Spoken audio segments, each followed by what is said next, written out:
Good day, everybody, and welcome to another edition of the Military and Foreign Affairs Network. I am your host, the voice of reason. So today, before we get started in our coverage of the ongoing war between the Russian Federation and the Ukraine, a big fight today. Usyk versus Fury. Usyk versus Fury. This is a tough fight to call.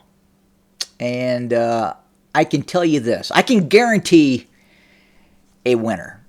I can tell you with absolute certainty the white boy's going to win. All right. So, I'm just kidding. But yeah, the white boy is probably going to win, if you think about it. Anyway.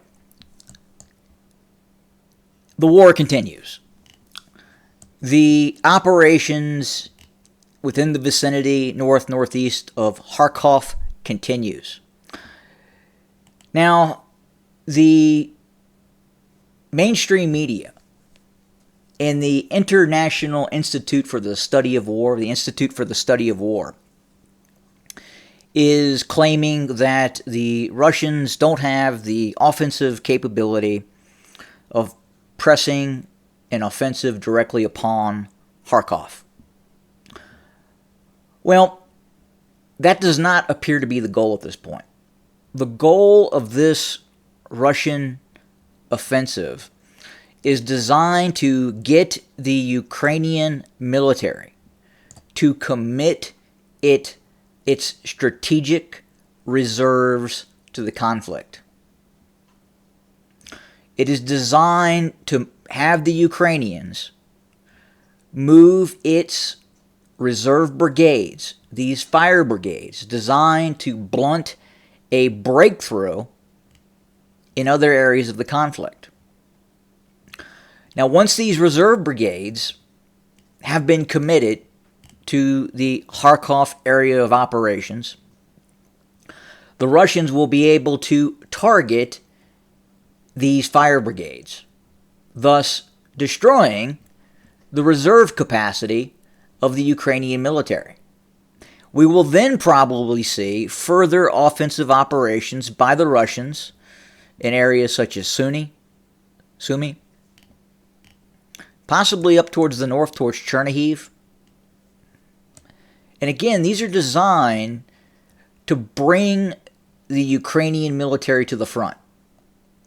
And then once the Ukrainian military positions itself to prevent some of these Russian offensive operations, the Russians are able to use their air force. They're able to use their artillery. They're able to use their multiple launch rocket systems, which is artillery. And more importantly, the GLONASS glide bomb. These are the weapons, these standoff systems, these precision-guided bombs, these will allow the Russians to essentially destroy the Ukrainian military without having to directly engage the Ukrainian military on the ground. So the Russians did just enough to get the Ukrainians to respond, and they're responding. If the Ukrainians did not respond, the Russians would have kept driving and kept on taking territory, kept moving forward.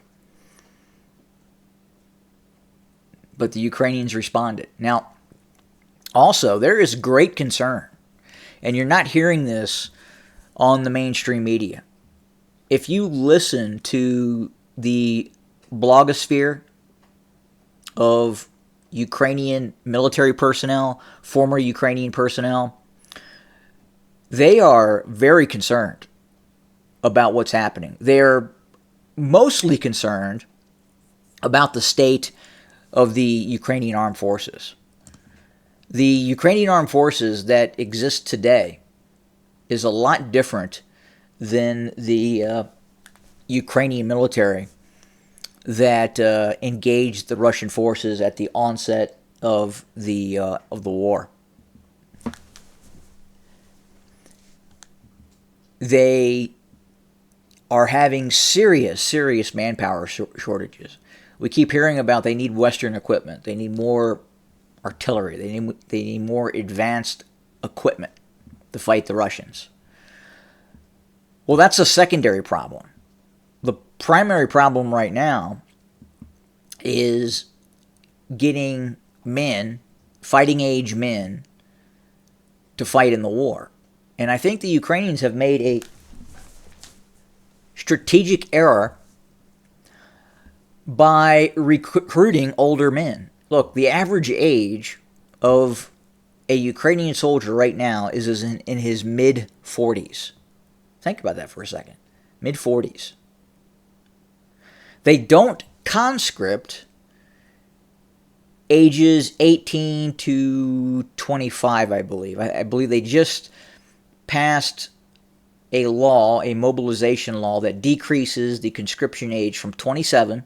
So you could only be conscripted in the Ukraine if you were 27 or older. Now you can be conscripted if you're 25 and older. And again, it's this really strange thought process of they don't want to lose their younger generation.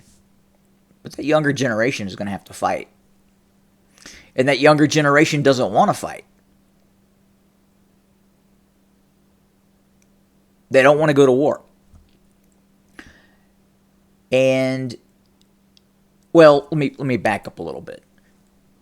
At the beginning of the conflict, there were lots of volunteers. Lots of volunteers, both from Western nation states and in Ukraine itself. They wanted to fight. They were very motivated, highly motivated. But almost 3 years of war, and the amount of casualties that have occurred, has changed that dynamic. Because one, in the Ukraine, they don't believe they're going to win this. They firmly believe, the average Ukrainian, the average Russian-speaking Ukrainian in Ukraine does not believe that ultimately they're going to win this war. And that's why they're not volunteering. They feel like they're fighting a lost cause. Which, unfortunately, for those in power in Kiev, it is a lost cause. The Russians are not going to stop. And you're going to continue to see this strategy, this fix and destroy strategy, where they bring the Ukrainian army out, or they try to bring the Ukrainian army out, and then they pummel it from the air, or they pummel it with artillery, designed to create lots of casualties and decrease cohesion in the Ukrainian military. And that's what's happening. We're watching it day in and day out. Again, this is a strategy by the Russians not designed to conquer large amounts of territory. This is a completely different strategy. Use the Russian Air Force. Use the overwhelming superiority in artillery.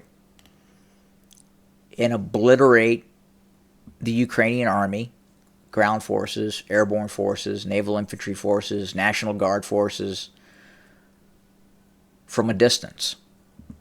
Yeah, there are pitched battles, and pitched battles are going to occur. There are ground battles occurring, but not on the size and scope that we could see. And we could see those large, massive waves of Russian troops and tanks at some point. And I think you'll see that at some point once Ukrainian morale has been completely obliterated. And you're watching that. You're watching that happen right now. The Ukrainian military, the Ukrainian state, the Ukrainian media is really only able to report, as I've talked about before, the amounts of casualties that they are causing the Russians. And we don't even know if those casualties are real. Yes, the Russians are taking casualties, but probably not on the scale and scope that the Ukrainians have talked about. In all probability, well, I'm not going to say in all probability, we absolutely know the Ukrainians are taking more casualties than the Russians. Now, is that casualties that are being caused by ground engagements? Tank on tank? No, it's not. Infantry on infantry? No. It's the standoff weapon systems that the Russians are using. The glide bombs, the long-range artillery. That's what's killing the Ukrainian army right now. That's what's doing it. So we're going to continue to watch what is happening within the vicinity of Kharkov. We suspect there will be additional moves by the Russian military in other areas that we just talked about. And we're going to watch that and continue to watch that very, very closely. And we will have more content very, very soon. As always, thank you for joining us. More to come. Have a good day.